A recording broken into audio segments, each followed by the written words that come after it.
Good Wednesday morning, Mount Olive family, friends of Mount Olive Church. I hope everybody's having a good week this week. Matthew Hubbard here, bring your Wednesday devotion this morning. Couldn't be there with you guys Sunday for work, but I'm so thankful that we have the opportunity to go back and watch these sermons and these devotions and Bible studies on YouTube or the Facebook page. Those are crucial.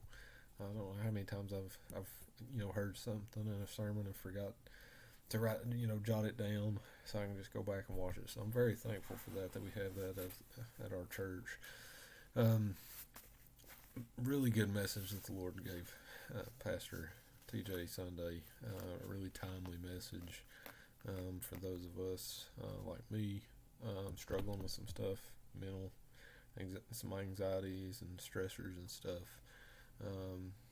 Were brought to the forefront for me. What am I focusing on? What am I focusing on and the importance in my life right now?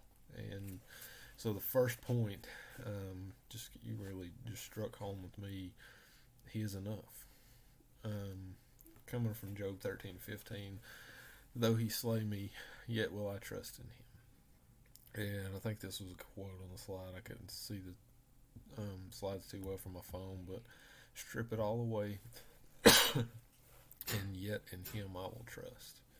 That's powerful. That's where we see Job here. He had lost, all his finances, his family, fitness, friends, his reputation. His livelihood was gone, but yet he trusted in God that he would provide what he needed according to God's will.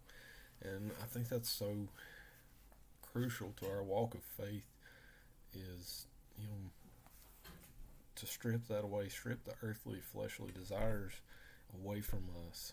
God has to do that at times, point things out to us, bring those things to our attention, to show that we're losing focus from Him, and we're just so blessed to have a God that will do that will come to us and say, hey, look, you're more time here than you are with me, reading or in prayer, or and it's hard at times when you face those trials, face the temptations and such, but it's a good way to open our eyes, and I know I've definitely experienced that myself before. But He is enough, and so I got to looking at the different I am statements from Jesus in the Bible, and these are just a few. He's more than enough. Every time, all the time, He is more than enough. He is the I am. I am the bread of life. I am the light of the world. I am the door of the sheep. I am the good shepherd. I am the way, the truth, and the life. I am the resurrection and the life. I am the true vine. I am the Alpha and the Omega. Christ is all these things and so much more. But He, just time and time again, if you look through the Gospels and look through the Bible, that how God proves Himself more than enough every single time. In John here, Jesus tells the woman at the well, "But whosoever drinketh of the water that I shall give him shall never thirst." So He's covering our food here. He's the bread of life. He's covering our thirst here. He is the living water. And Isaiah 61:10 here says that I will greatly rejoice in the Lord. My soul shall be joyful in my God, for He has clothed me with garments of salvation. He hath covered me with the robe of righteousness. And I think that ties in with Jesus telling us not to worry about what we eat or drink or what we wear. And He provides it all. He is more than enough, and provides more than enough to us on a daily basis. Every morning we open our eyes, we should just be thankful for that in itself.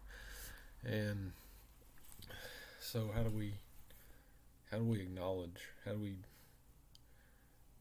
I guess, show God that we do believe He is more than enough, that He is enough for us. You look at 1 John 4:19, says we love Him because He first loved us.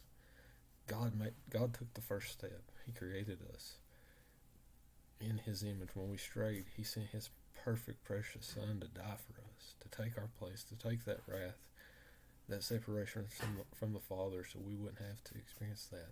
He's always made the first move. So give it back to him today. Love him because he loved you first. So hope you guys have a good week this week. Hope to see you on Sunday.